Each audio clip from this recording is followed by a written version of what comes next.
Hey YouTube.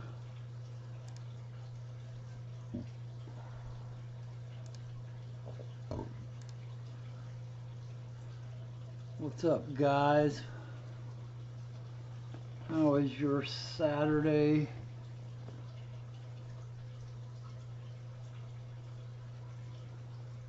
Looks like I've got an unsupported video resolution.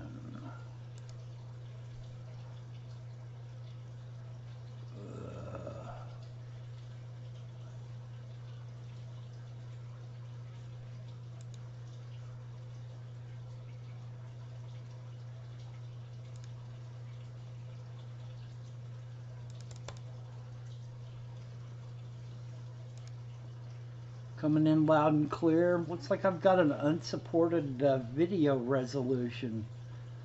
Hey Daryl Dimer, welcome to the stream. Hey Corona Ken, welcome to the stream. Once again, I'm bereft of topics.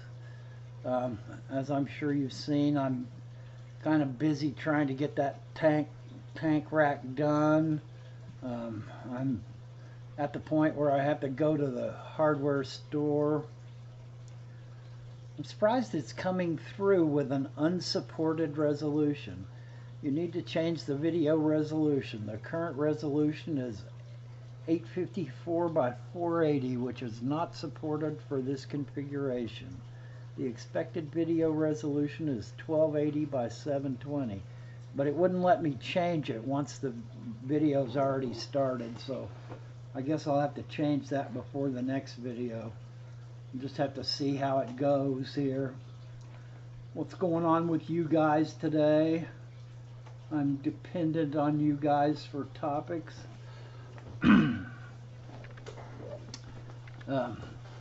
Monday I go to get my yellow fever shot at the University of Louisville Travelers Clinic and pay 3 times more than I should anywhere else, but no one else in the country has yellow fever shots right now, or at least not near me they don't. Evidently there's been some sort of snafu at the lab that makes the yellow fever for the United States, and they lost their quarantine and containment, and they basically have to start over again at zero, resetting up the lab. I think it's Merck is the lab company that makes yellow fever vaccine here in the United States, and I think they're the ones that had some kind of contamination disaster at their plant, and evidently it's been affecting the supply now for over a year, and it is down to the point where no one has yellow fever vaccines. But somehow the University of Louisville has rights to ship in vaccine from Europe. So evidently there are a few places that can ship in the vaccine from Europe, and their yellow fever vaccine is fine. And so I got to go pay $300 for a yellow fever shot, which they tell me is either free or $20 in Peru. But I can't wait until I get to Peru and get it. I have to get it 10 days before I am in the area where yellow fever is possible, so I have to have my vaccine early.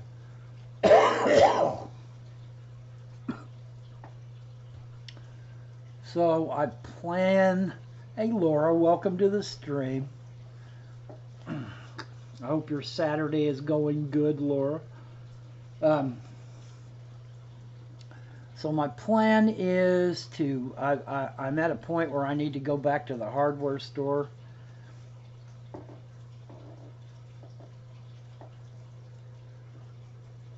How's the weather in Arizona, Patricia? And welcome to the stream, and I'm glad you finally made a live show. Are you guys burning up down there in Arizona? It has been outrageously hot here, but the last few days we've had a bunch of rough weather come through, so it's cooled it off. It's been raining and thunderstorming but it's finally cooled it off enough to where it's livable out there now. I I need to get to the hardware store. Yeah, 3 digits. I believe it, Patricia. Well, stay cool. Do your best to stay cool. I need to get to the hardware store and get me some spar varnish or something to use. I also need some quarter round to put in front of the 5/8 plywood that I'm going to use for the shelves on my, and I need to get that tank scraped out and caulked and that filmed so I can show you how I do this stuff.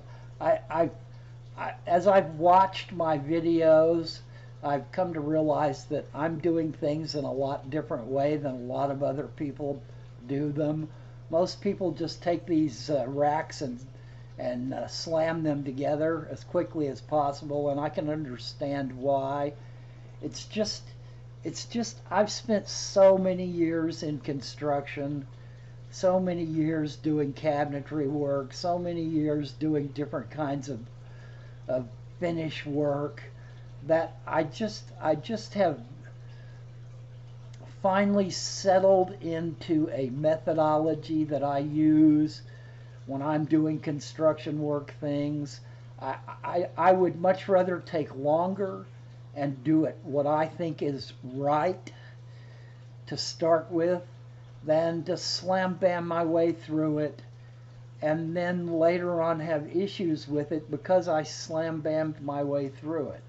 And it comes from working jobs where clients tell you what they want and you tell them what needs to be done actually to get to the point where you can give them what they want, and then doing it correctly in the first place, even if it takes longer, even if you lose a little money in the process because you're doing more than you should, that you do that so that you do not get called back and have to redo stuff, because it's much less effective to have to get called back and have to redo stuff because you didn't do it right in the first place. A54 Punchy. Hey, Joel from New Zealand. How's it going down in New Zealand? And how's 54 Punchy today? I hope you guys are having a good weekend. I hope the weather is treating you well wherever you are. We're actually having sort of a cool day here in contrast to the hot weather we've been having. It's stormy and cool here for the past few days. Well, 54 Punchy, welcome to the full geezerdom of your age. Happy birthday. You're now older than dirt. You've now become a full-fledged geezer. Somebody told me that once and I just kind of looked at him, but I had to recognize that it was probably true, that you have attained full geezerhood. You can now stand at your front door and scream, "Get off my lawn!" But happy birthday, man. I'll drink Gatorade Frost Thirst Quencher to your birthday, man.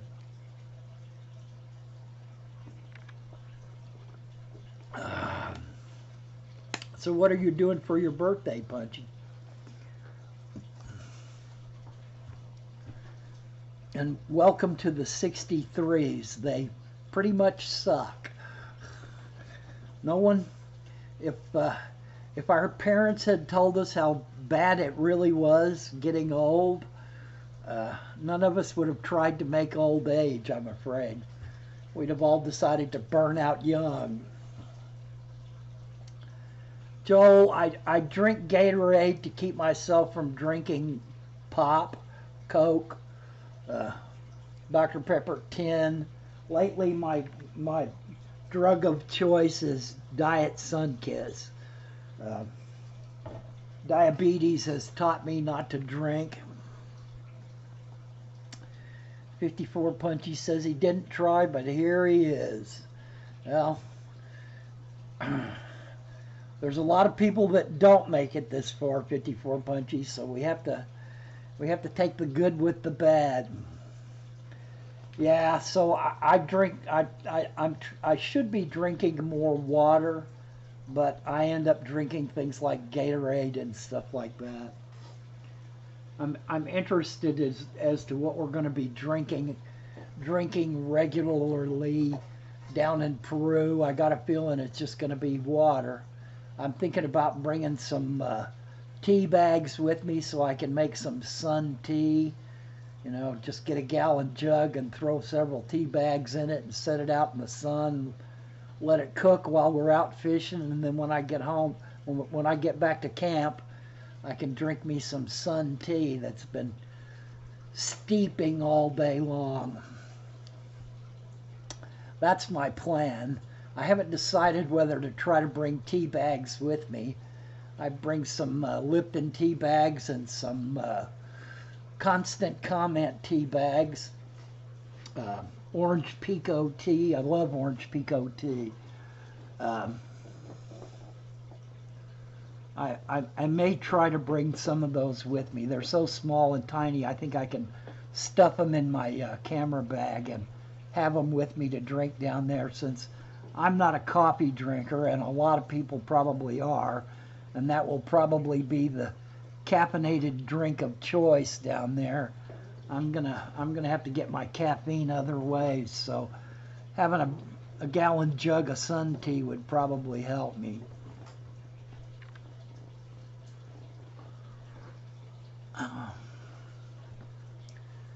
Yeah, coffee is way too bitter tasting for my taste buds. It just ooh. You know, if it's 20 below outside and someone offers me a cup of coffee with a little bit of sugar in it, I'm probably going to drink it just because it's warm. Joel says he always likes trying the weird, wonderful local sodas. Yeah, they've got a couple of, I like green tea myself. Yeah. Patricia says she drinks sun tea too. There's several local sodas here. Ale 8 is one of them, and it's not really that good. 54 Punchy drinks coffee all day, and maybe that's why he's bitter. Yeah, could be. They say that mean, nasty, bitter people live a lot longer than happy, well-adjusted people do. So maybe that's what's gotten us to 63, 54. We're mean and nasty and bitter, and so we've survived.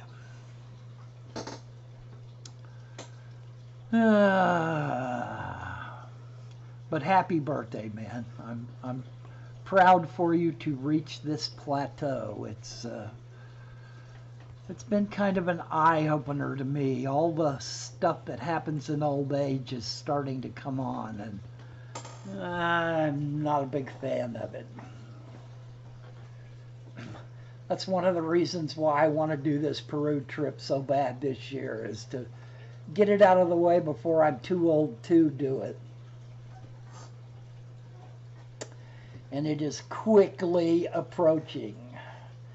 I'm actually about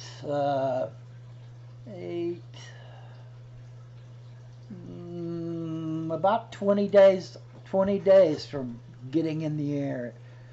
Do I have sore knees? I have painted for a living, commercial painting, for the last 20-something years before I hit disability, and yes, I have no knees left at all. I finally invested in some good chondroitin glucosamine, and I got my knees back into a shape where I could actually, I can actually get down on them once again, but I have a whole lot of trouble getting back up, and I avoid it like the plague if possible, getting on my knees. Corona says, if I knew what old age was like, I would have been much more reckless in my youth. Yeah. It's, yeah, old age isn't for sissies. I'll say that much for it. It just keeps coming. 54 says, there is one thing about me you should know, though, Dwayne. Okay, I'm all ears.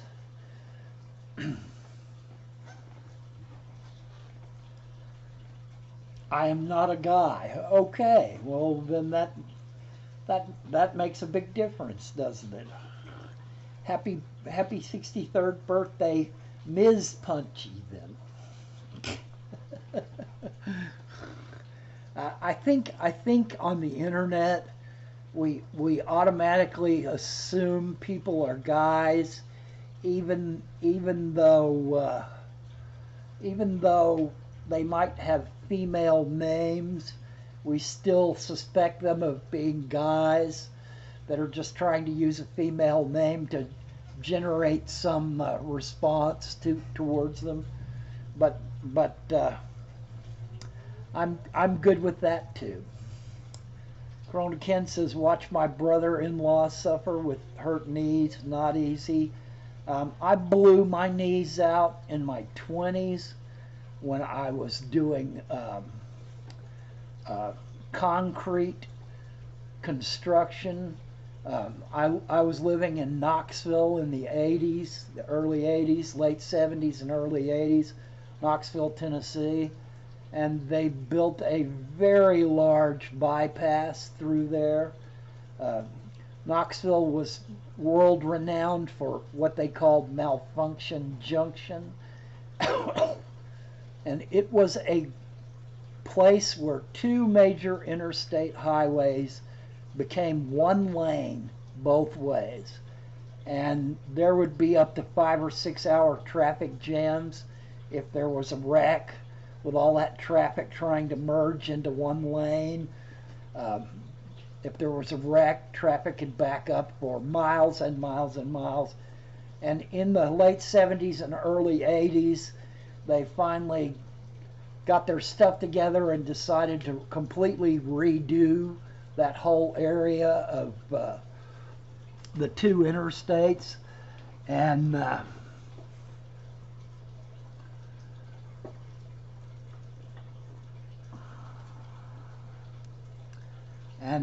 so I got to do a lot of bridge construction. We were pouring bridges 24/7, and I blew my knees out walking rebar.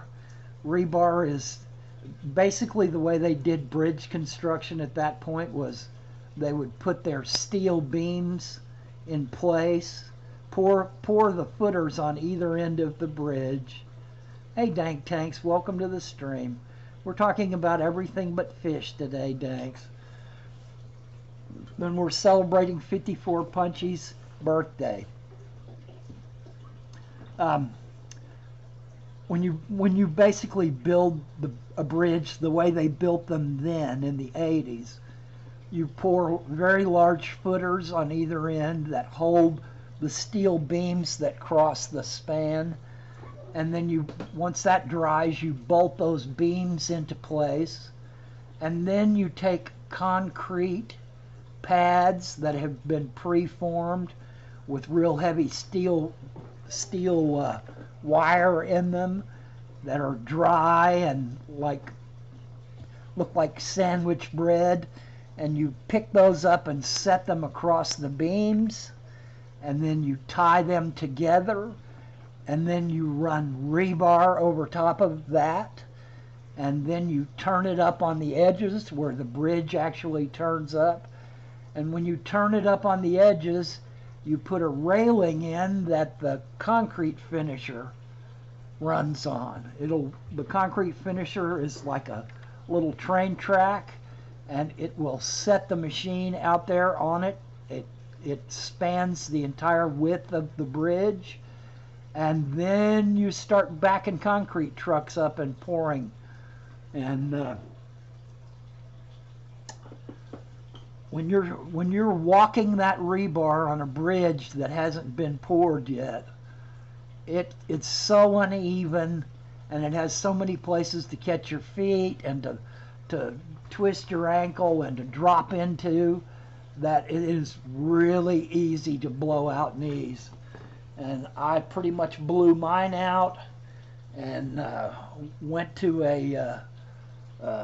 they didn't really have sports medicine that much in the 80s, but I went to a sports medicine doctor, and he told me, he said that your knee is really messed up inside.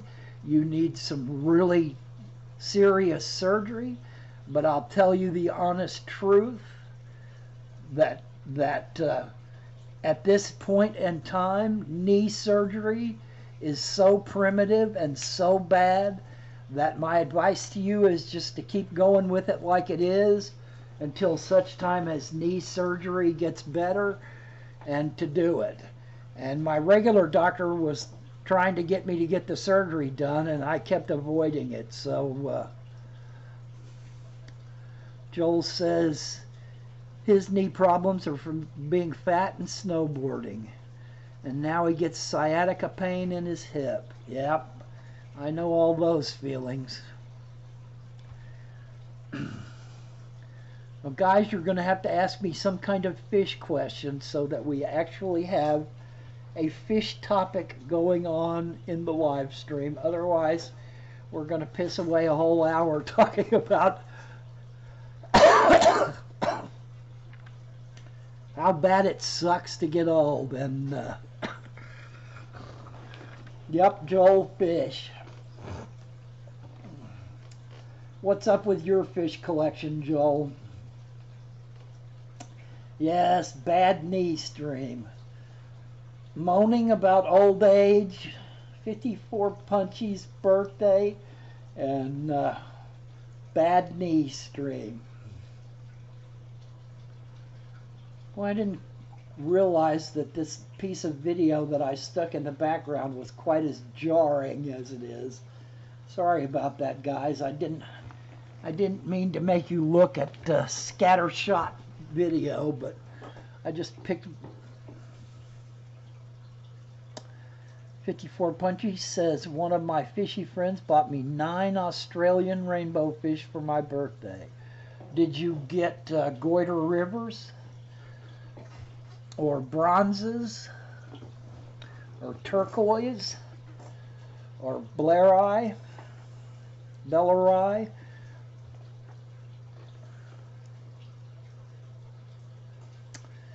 Joel says he's overloaded with fry at the moment. I get a steady stream of goiter rivers, huh? Multifasciatus, I think they're called, is their name. They're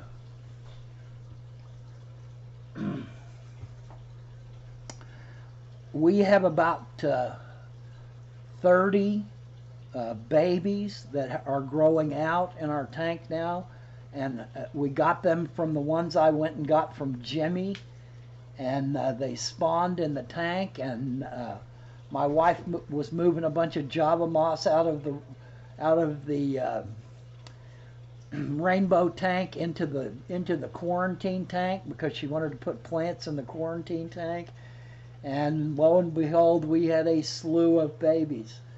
And we actually had a bronze and a turquoise female in the tank at the same time.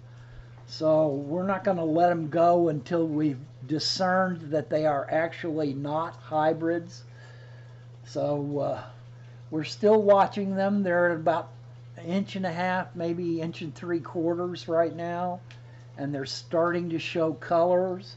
And all of their colors look very much like Gorda Rivers, but we're just not sure yet, so we're going to keep watching them to make sure. Punchy says, my first rainbow fish. I think my friend and his wife expected to get fry from me at some point. They think anything I keep turns into lots of fry. Well, that's an excellent expectation of people to have of you. Joel says fish sales really low this year. Various events, earthquakes, power cuts, abnormal cold weather seems to have taken the edge off the winter's hobby enthusiasm. Yeah, it's outside of our little fish fam bubble, there's a lot going on.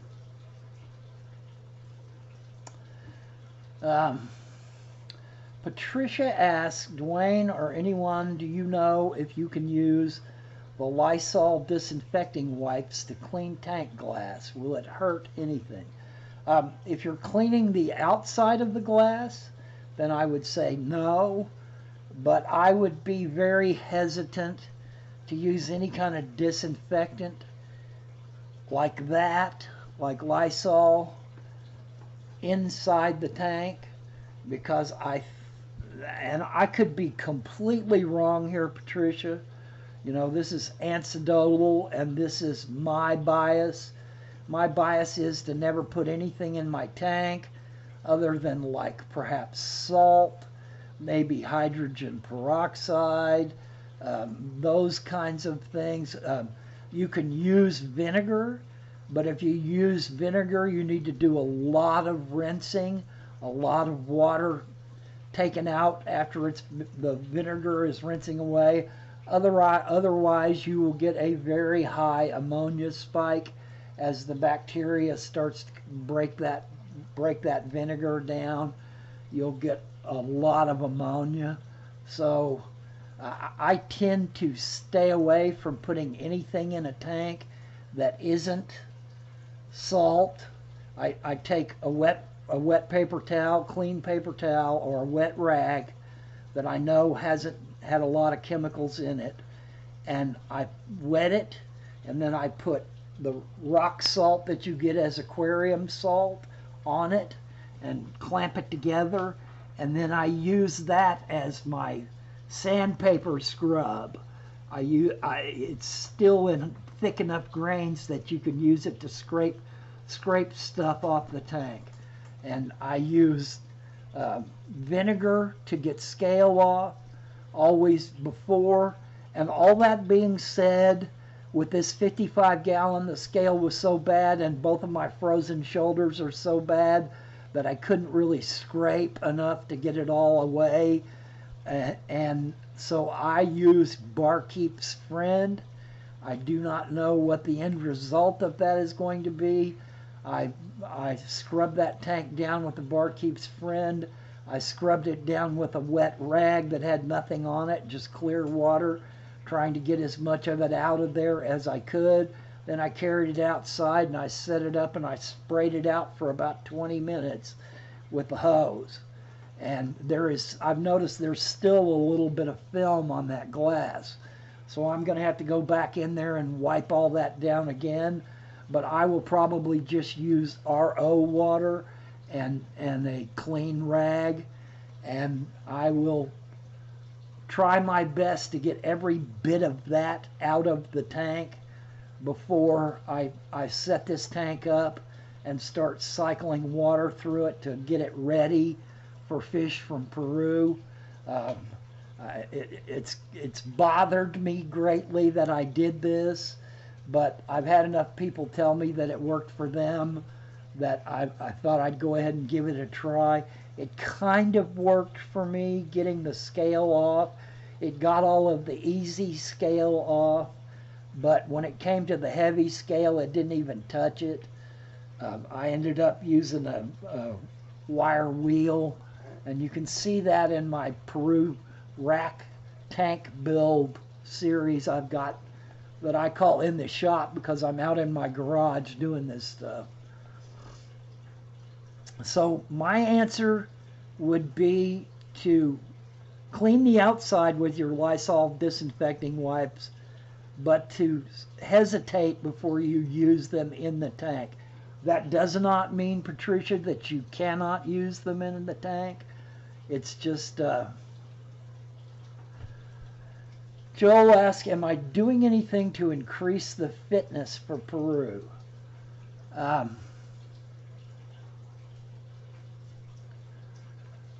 54 Punchy said, I used Barkeeper's Friend to clean up a 40 breeder that housed my turtles for 11 years.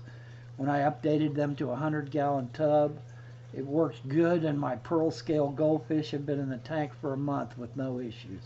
All right, well, that's good to hear, 54 Punchy. Joel wants to know, am I increasing my fitness? I've been walking my dogs. I try to carry my camera bag around, and it is quite heavy, and so I've been trying to walk carrying that, and then I have been, I guess 4 times now, I have gone out and tried to work. I literally sunburned both my arms going out and working with my buddy Paul, trying to help him get this pergola done. He's building a really large pergola, and so that working is stressing me so much that basically I've been able to do 3 or 4 hours a day of that. I'm still not in good enough shape to work a full day, and even if I was physically in good enough shape, I could not at this point, hey Lumpy Dog, welcome to the stream. I could not at this point physically do an 8-hour-a-day job 5 days a week. There is no earthly way. I am just in such bad shape because basically I've sat in this back chair. I've got a chair that's really good for my back, and I have basically sat in this chair where my back feels comfortable for 2.5, 3 years now, and I have lost almost all my muscle mass. I don't have a callus on my hands anywhere, and I'm just physically not fit enough to work a construction job, and I mean really work, not just stand there for 8 hours, but to actually work, carry heavy wood, do hard work. I can do it for about 3 or 4 hours now. And then my shoulders start locking up, my hips start locking up, my back locks up, and I just cannot put 8 hours in. So I have been going out and helping him and getting way more exercise than I'm used to and trying to push the envelope. I'm still not going to be in very good shape when I get to Peru. I know this, no matter what I do. And I'm just going to do what I do. You know, I'm just going to, this is something I've waited my whole life to do, so I'm sure not going to spend the whole time bitching and complaining because I feel bad or because this or that hurts. I'm going to do my best to enjoy nature, to commune with nature, to spend some time in some real jungle, and to catch fish if that's on the menu as well. I figure these guys have been doing it so long. Michael and Ian have been doing it so long that they know where the fish are, so they're going to take us where they know fish are, and perhaps take us somewhere that they've not been before to see if there are fish there and what kinds. And so I am fully well expecting to pay an outrageous amount of money to ship a box or 2 home.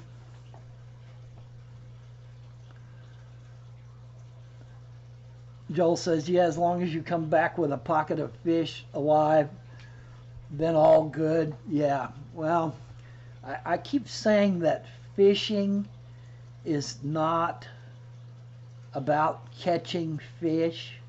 It's about going out and communing with nature and communing with your buddies. Corona, have a good day. Thanks for stopping by, man. Um, so catching fish is gravy on top of getting to go out and spend a day or longer in the wild and commune with nature and get out on the water and just experience life as life has been for humans on this planet for hundreds of thousands and perhaps millions of years. You know, no city, no TV, no constant bombardment by phone calls and text and email and video games.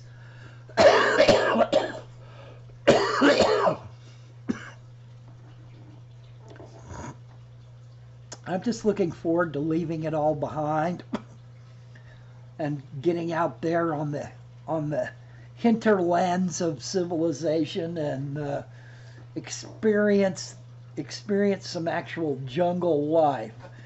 Yeah, I'm sure where we're going is not going to be deep jungle. Valley Fish, I'm proud for you. You got your mowing done, man. Welcome to the stream.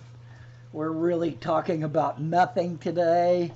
We've gone through 54 Bunchy's birthday, bad knees, how getting old sucks, talking about my physicality in Peru and how laughable it's probably going to be.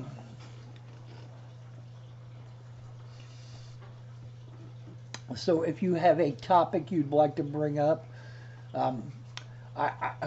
54 Punchy, I really think that your experience coming up with rainbow fish will be quite remarkable, that you will begin to recognize them as an almost cichlid-like creature. They're voracious eaters. They will eat every time you feed them, whether they've eaten 2 minutes ago or 10 days ago. They will always eat with the same voracity, and it is quite intense voracity that they eat with. And I have really, the more that I have watched them, the more that I have observed their behaviors, they remind me of nothing more than cichlids.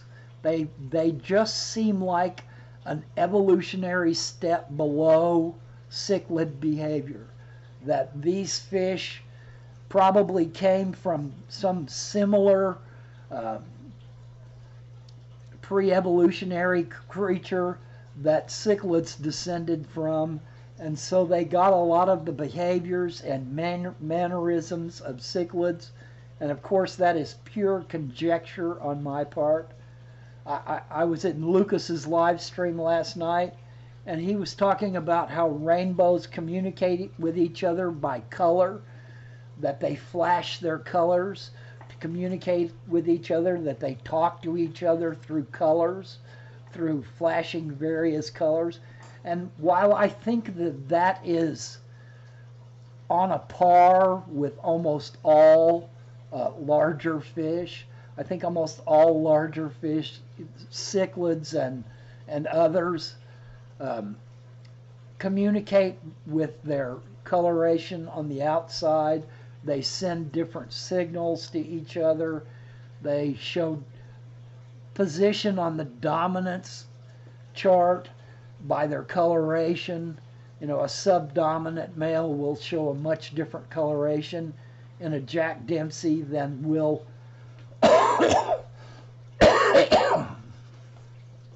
the dominant male in the tank. So I think all fish communicate with each other and send signals to each other through their coloration. But rainbows possess such a wide variety of colors that they seem to be able to flash more different sheens, more different color patterns. They're just much more vivid in their coloration. And I would not be one to say that Lucas is either right. I would not say he is wrong. I firmly believe that those color patterns that rainbows are flashing, while they're mostly to do with breeding and displays to each other, the males displaying to each other, I also think that there's a lot of communication that goes on that way, that they literally can tell the other fish what they're thinking, what they're experiencing, what they're angry about by their coloration that they're showing each other. So my expectation for your experience with rainbow fish is that it is going to be really nice. You're going to enjoy them in ways you might never have expected to enjoy them. And most of the fish in the two tanks that are being shown, this is my wife's 75 here, not very long after it got set up. And the other tank is the RU2 tank. So it was the quarantine tank, and it was the tank that we discovered baby rainbow fish in. So there's rainbows in both of these tanks. I think they like a moderate amount of flow in their tank. I think that they enjoy current to swim in. And I think they like a lot of plants and a lot of places for them to hunker down under. If they're disturbed or if they're frightened, they tend to get underneath stuff. They will huddle up in a corner and it'll look like there's no fish in the tank.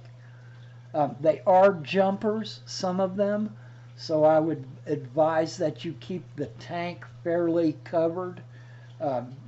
I've got a solid covering on one end of my tank, and then on the other end I've got a smattering of different size pieces of glass and plastic.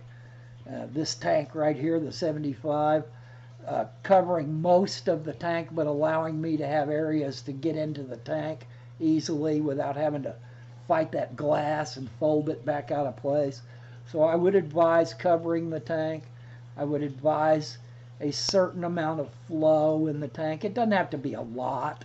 It doesn't have to be a FX7 or anything like that, but some kind of canister filter kicking water in one direction. You know, that always helps kick the detritus up and bring it back to the sponge filters or to the intake on the canister filter. And if they have babies, I would feed them with microworms, Repashy powder, and things like that. Stuff that's really small, because rainbow fish evidently, and this is not something that I know by heart, but I have learned, is that rainbow fish have fairly small throats, so that if you were to feed rainbow fish fry brine shrimp, newly hatched brine shrimp, and some of the eggshells that didn't hatch got in there, you could well lose some of your fry because they would try to eat those eggshells, and their throats are so small that they could get stuck in their throat. So that newly hatched brine shrimp probably should wait until they're ½ inch long, or at least over 1/3 of an inch. They seem to grow slowly.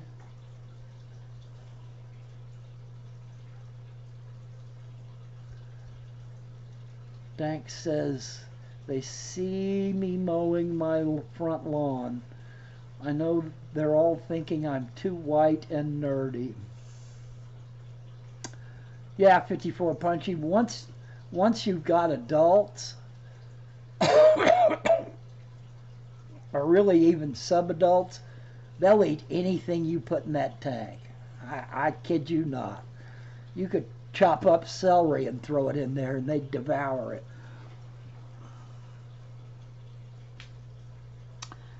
54 Punchy says, I'm raising some Daisy's rice fish right now. They grow really slow too. I've never kept rice fish. I've kept fish. There are a couple of species of fish that are similar to rice fish, and I've kept them. But I've never kept the Japanese form of rice fish. And they look interesting. They look interesting, but I think if I was going to keep them, I'd have to have a whole school of them for them to really hold my attention, because they're kind of boring in a lot of ways, to me, anyway. You know, all of my experience comes mainly through beginning to get into the hobby and keeping things like barbs and a few tetras and, you know, oddball stuff like bickers and knife fish and clown loaches and things like that.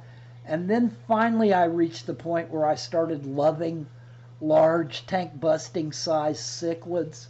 And so I went to much larger tanks, you know, 110s, 150s, a lot of 55s, a lot of 70s. And I was keeping much larger cichlids. And when I was doing that,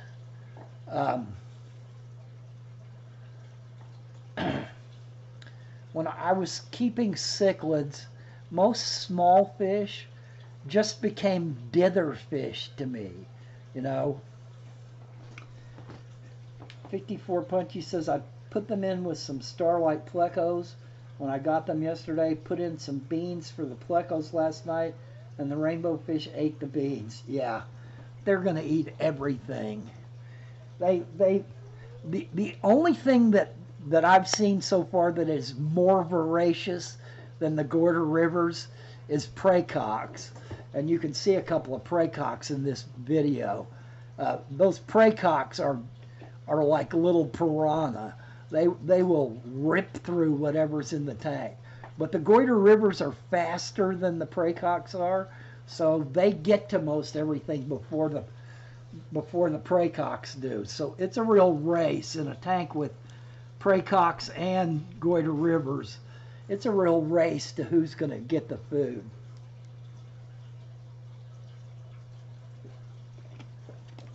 And yeah, I like starlight plecos myself, tanks.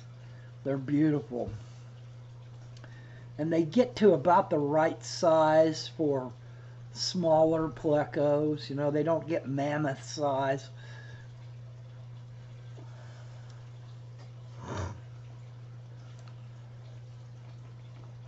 All right, guys, we're winding on up towards the top of the hour. If anybody has some last-minute topics that they'd like to cover, I'd be more than welcome to see the questions and try to offer what little bit of knowledge I might be able to on that subject. I guess it's really bad that here I am in live stream 71 and I've reached the point where I just really am hard pressed to come up with a topic. For 10 or 12 weeks I tried really hard each week to figure out a really good okay, Patricia, I'm glad you made a live stream. I hope we've been some kind of help. Enjoy cleaning your tanks and observing your fish, because that's when I observe my fish most of all, is when I'm cleaning a tank, you know. Then I really get a chance to watch what the fish are doing and stuff. Otherwise, you have to just make time to sit down and enjoy them and really observe them closely. And I really do think that observing your fish... Hey Priscilla, welcome to the stream. How's Priscilla today? I hope your Saturday is going well. I think that as we become more advanced fish keepers and begin keeping more and more tanks, it gets more difficult to really sit down and focus on one tank or another, and we end up kind of missing some of the stuff that's going on in our tanks. And for that reason, I am a huge fan of cutting out a small period of time each day to just sit and soak in your tank.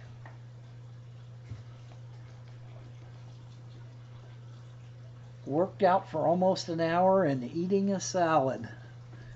Yeah, after a workout, I don't really want sticks and dirt. That's not what I'm looking for at the end of a workout. I want protein. And I know it's not good for me, and I know that everything I like is what I should not be eating. I want ham and cheese. I want Little Debbie's cakes. I want Dr. Pepper after Dr. Pepper. All those things are bad for me, but they're what my desire is. So I have to. There was chicken in it. Okay, all right. At least I could pick the chicken out and eat it. I try to eat salad. I try to, get as many veggies as I can, but I'm just really not a veggie eater. My wife has been almost vegan now for, I don't know, 5 or 6 months. She's not quite vegan. She still breaks down and eats meat every once in a while. But she says it helps with the... she has that issue where diabetes causes the bottom of your feet to start tingling and hurting, nerve damage. And so she says that when she just eats vegan, it bothers her a lot less, that she has less nerve pain, less nerve trouble. So she tries to get me to eat vegan, and I'll eat the green beans and the potatoes, and I'll eat the salads every once in a while. But she'll spend 40 minutes cutting stuff up and have fruit and every kind of vegetable in the house in there, and it just really doesn't.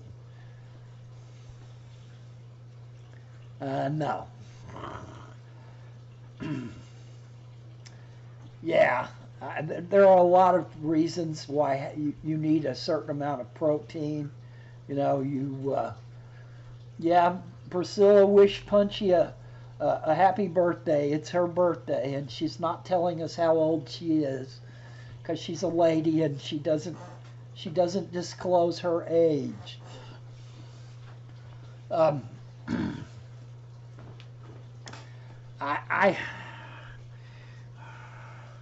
If you told me right now that I could never eat meat again, I would probably waste away to nothing, because I don't know how I would do it.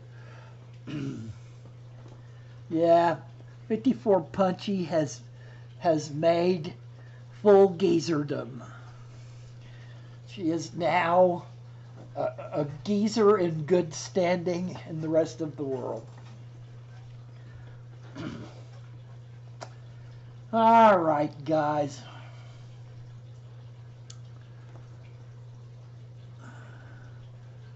But she woke up on the right side of the grass, so we were good. Yeah. The getting old sucks, but the alternative is not better. I don't need a dirt nap yet. I'm gonna push that one off as far away as I can. All right, guys, we're winding to the hour. I started a little early today. Get some last-minute topics in.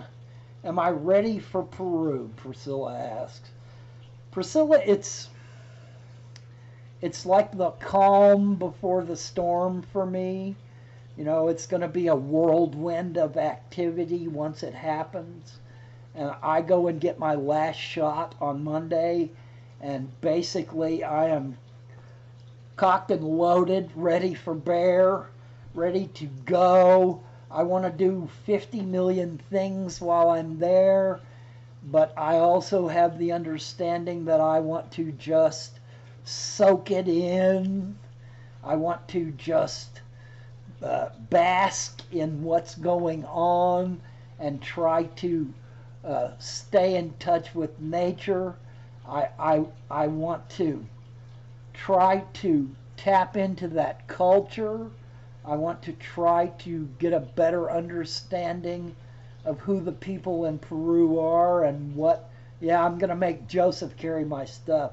Only thing is, I'm afraid to let him carry my camera bag, because if he carries my camera bag and somebody knocks him down and steals both our camera bags, then he's going to have me blaming him for my camera bag being stolen. So I'm going to hold on to my camera bag so that if somebody tries to snatch it out of my hand, I can snap back on them and send them flying, and then jump with both feet right in the middle of them and stomp them into a mud hole and then stomp them dry.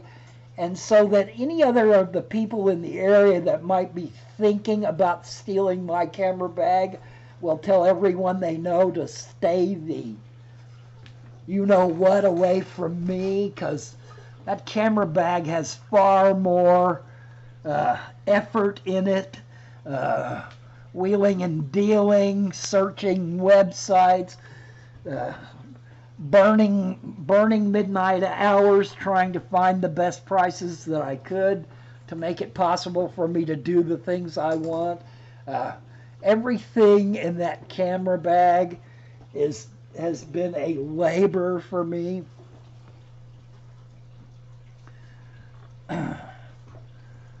Yeah, they probably wouldn't, but I'm nice and compliant and mild-mannered and easy to get along with until you cross me. But when you cross me in such a way, like trying to steal something I've worked so hard for and need so much to do, I'm a Buddhist, so I try my best not to be attached to material things, but I'm also a product of my upbringing, and I worked really hard to get everything that's in that camera bag, and I'm not going to let go of it easily, and I'm not going to let go of it without a fight. I don't want to get killed over it. If somebody pulls a gun on me and I can't figure out how to knock them down and push the gun away before they can shoot, then I'll probably give the bag up begrudgingly. I might turn and jump on them. Yes, it's a tool. My camera bag is a tool that I need to do what it is that I love to do. So I am not going to give it up easily. I'm going to fight much more surprisingly than most of them will be ready for. And my first reaction will be to charge them instead of run or cower. My first reaction will be to punch. I'll be fine because Corey's got karate skills. Yeah. No, Corey and Bob told me that I was their muscle, but that I was the one that was going to have to protect them in Peru. So now Bob's not going, so we won't have his sidearms to protect us. We'll have to just go on me being the muscle. And believe me, I'm out of shape and I'm old and I'm run down, and I'll still kick their ass because I'm not going to let it go. All right, guys, on that fine note, I think I'll shut us down for the week. We're right at the hour. I realized that I offered almost no fishy information this week. I apologize to that, but for those who have tuned in to learn something about fish.